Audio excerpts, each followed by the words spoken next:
तो जिन भी छात्रों का बीए, बीएससी, बीकॉम में हिंदी सब्जेक्ट है, हिंदी लिटरेचर है, माइनर में या मेजर में, सभी के लिए ये वीडियो एकदम रामबाण साबित होने वाली बहुत ही महत्वपूर्ण वीडियो है। तो ये वीडियो लेकर आया हूँ कई चैप्टरों को इंक्लूड करके, कई मॉडल पेपर को हल करके ये वीडियो मैंने बनाया है। इसमें सभी ऐसे क्वेश्चंस को इंक्लूड किया गया है जो इस साल की परीक्षा में हर हाल में आने वाले हैं।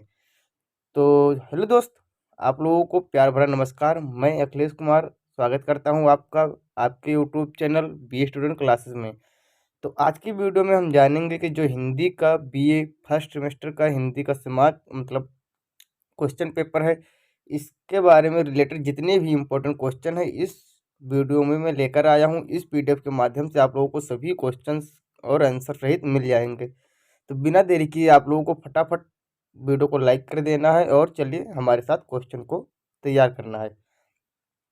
तो सबसे पहले आप लोगों को देख लेना है कि कुछ दीर्घ उत्तरीय प्रश्न भी हैं और कुछ अतिलघु उत्तरीय प्रश्न भी हैं, इसमें इंक्लूड किए गए हैं। तो जिस प्रकार से जैसा क्वेश्चन है उसी के हिसाब से आप लोगों को ऐसा आंसर लिखना रहेगा। तो सबसे पहले देख लीजिए कि दिया गया है कि कबीर काव्य में ज्ञान और भक्ति भावना को स्पष्ट करते हुए ब्रह्म की अवधारणा पर प्रकाश डालिए। तो कबीर काव्य में ज्ञान और भक्ति की भावना स्पष्ट करना है। तो ज्ञान और भक्ति के क्षेत्र में क्या है, कबीर ने वेदांत और अद्वैतवाद, वैष्णव भक्त की साकारता, अहिंसा और प्रवृत्ति, योगियों के हठ योग, नाद, सुरित, षटचक्र, इस्लाम के एकेश्वरवाद तथा सूफियों के प्रेम तत्व का समन्वय करके अपना नया पंथ स्थापित किया। क्या किया? उस प्रेम उनकी भक्ति की आधारशिला है, पर उसमें अश्रुल होने की भावुकता नहीं, निरपेक्ष भाव से कष्ट सहन की कठोर शक्ति है। उनके प्रेम का आदर्श सती और शूरा है। जिस प्रकार सती अपने प्रियतम के लिए प्राण अर्पण कर देती है, उसी प्रकार कबीर भी प्रेम भक्त के लिए अपने प्राणों की बाजी लगा देते हैं। तो उनके प्रेम का आदर्श क्या माना गया है, ये इंपॉर्टेंट क्वेश्चन है कि कभी कभी एमसीक्यू में पूछ लिया जाता है कि कबीर काव्य में प्रेम का आदर्श क्या माना गया है। तो वहाँ पर ये ऑप्शन आता है सती और शूरा। तो इस प्रकार से आप लोग कंफ्यूज मत होना। तो फिर देख लेते हैं जैसे कि क्या कहा है कि अब हरि हूँ अपनो कर लीनो प्रेम भगति, मन भीनो जरे शरीर अंग नहीं मोरो, प्राण जाई तो नहीं ना तोरो, नेह न तोरो। उन्होंने क्या कहा है कि इस पद के माध्यम से, दोहे के माध्यम से, कि अब हरि ने मुझे अपना कर लिया है या हमने हरि को अपना कर लिया, जो भी होगा। प्रेम भगत मेरो मन भीनो, मतलब जो प्रेम भगत है, जो प्रेम की भक्ति है, वो मेरे मन को समा गई है, भा गई है। और जरे शरीर अंग नहीं मोरो, मेरे जो मतलब जो मेरा शरीर है अब उसमें कोई भी मतलब कुछ भी हो, उससे मतलब मुझको लेना देना नहीं है। प्राण जाए तो नेह न तोड़ो, मतलब अगर प्राण भी चले जाएंगे तो भी हम प्रेम भक्ति के लिए अपने नेह को या स्नेह को, प्रेम को खत्म नहीं करेंगे। फिर क्या है, प्रेम ब्रह्म की अवधारणा। तो ब्रह्म की अवधारणा देखते हैं कि किस प्रकार से, कि कबीर के आराध्य निर्गुण राम हैं, उनके मतानुसार निर्गुण अभिगत अज्ञेय हैं। हाँ, इतना अवश्य है कि दशरथ राम के प्रति कबीर की असहमति केवल ज्ञान के धरातल तक सीमित संकुचित है, भक्त के धरातल पर वही भी राम के प्रति किसी सगुण साधक की ही भांति निष्ठा श्रद्धा रखते हैं। कबीर को इस स्थिति में पूरा का पूरा संसार राममय दृष्टिगोचर होता है। जैसे कि उन्होंने क्या कहा था कि लाली मेरे लाल की जित देखो तित लाल, और लाली देखन मैं गई मैं भी हो गई लाल। तो यहाँ पर उन्होंने क्या कहा है कि जहाँ भी है वहाँ सब कहीं वो उनको राम की ही अलौकिक दिखती है, राम ही उनके दिखते हैं।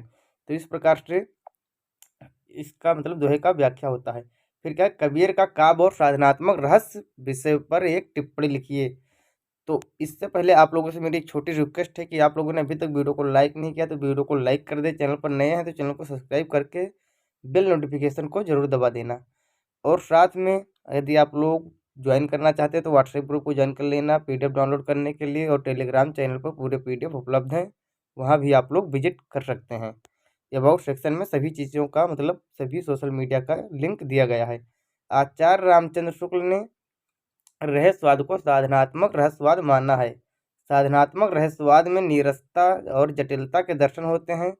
साधक जटिल अभ्यासों के द्वारा ईश्वर की प्राप्ति का प्रयास करता है। इसमें भावनात्मक रहस्यवाद की भांति मधुरता के दर्शन नहीं होते। कबीर ने षडचक्र, कुंडलिनी, इड़ा, पिंगला, ब्रह्मरंध्र आदि का अंकन अपने काव्य में किया है।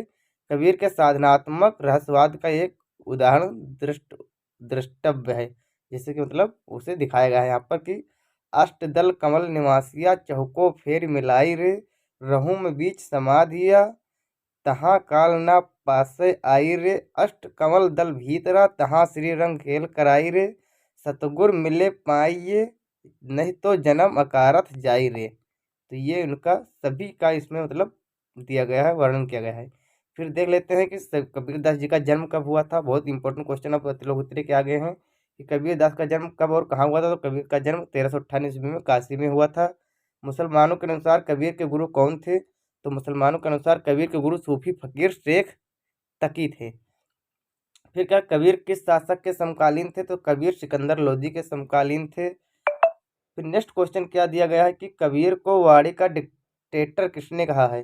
तो कबीर को वाणी का डिक्टेटर आचार्य हजारी प्रसाद द्विवेदी ने कहा है। नेक्स्ट क्वेश्चन फिर क्या है कि बीजक क्या है, इसके कितने भाग है। तो बीजक क्या है, कबीर की एक काव्यग्रह है, काव्य संग्रह है और उसमें कितने भाग हैं। तो 3 भाग हैं, साखी, शबद और रमैनी। ये आप लोगों का हो गया क्वेश्चन।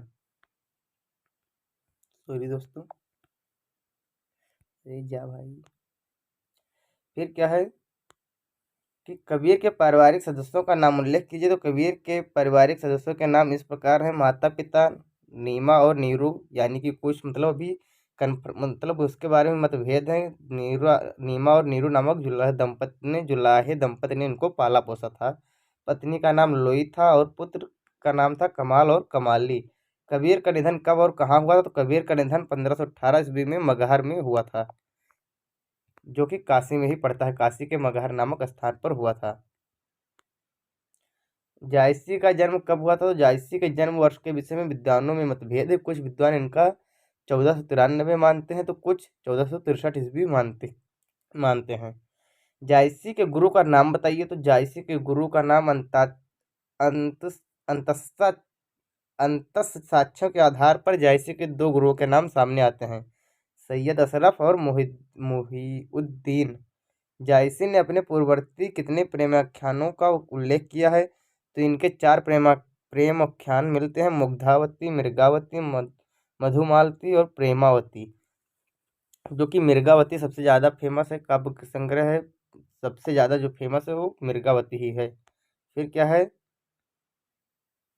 जायसी के काव्य ग्रंथों का नाम उल्लेख कीजिए।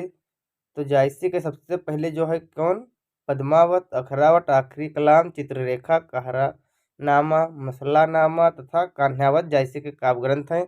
जिसमें से पद्मावत पर मैंने ऑलरेडी एक वीडियो बना दिया है, पद्मावत का मानस रोधक खंड काव्य, जो कि बीए फर्स्ट सेमेस्टर वालों के लिए बहुत ही इम्पोर्टेंट है वो टॉपिक। वो आप लोग अच्छे से तैयार कर लेना।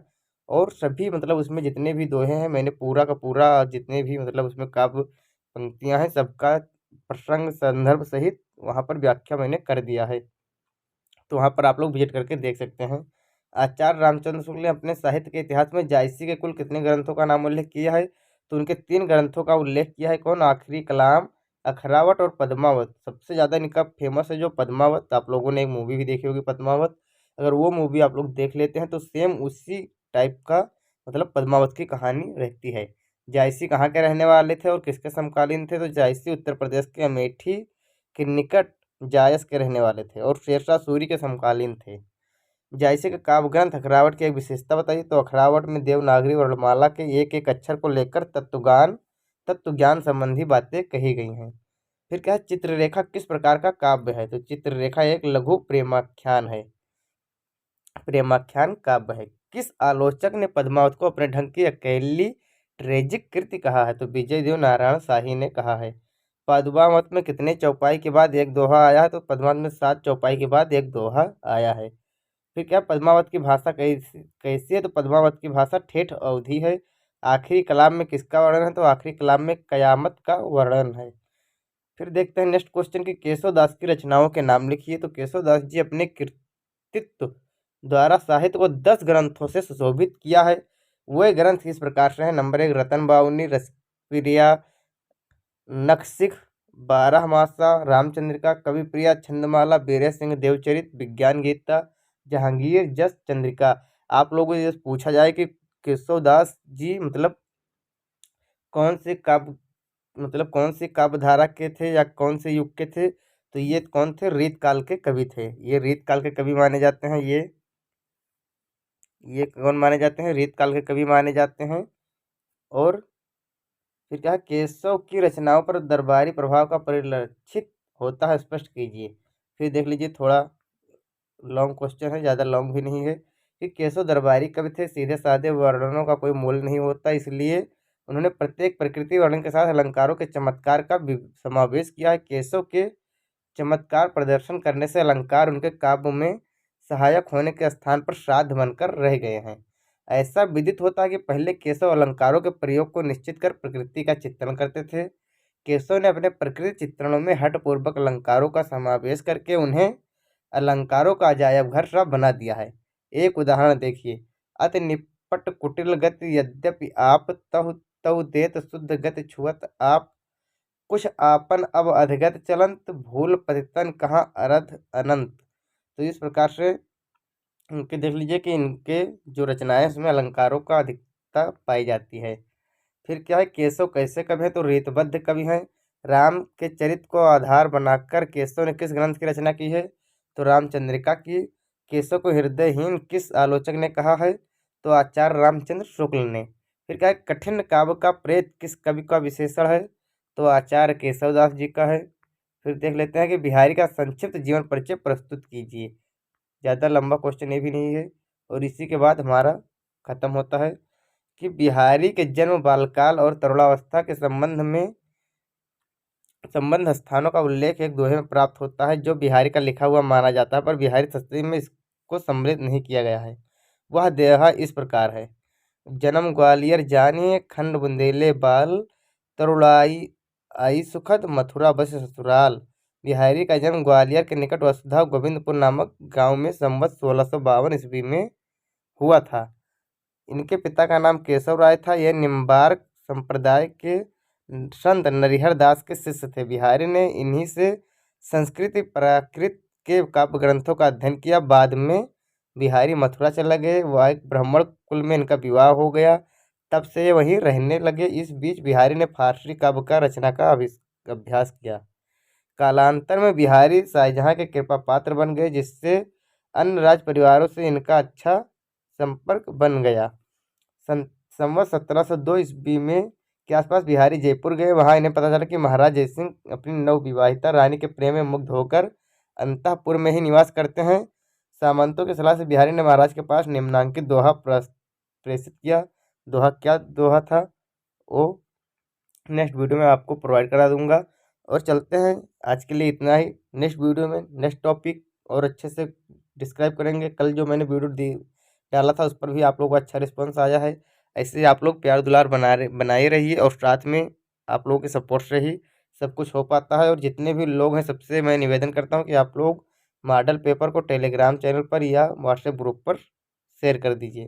चलिए मिलते हैं नेक्स्ट वीडियो में, तब तक के लिए जय हिंद, जय भारत।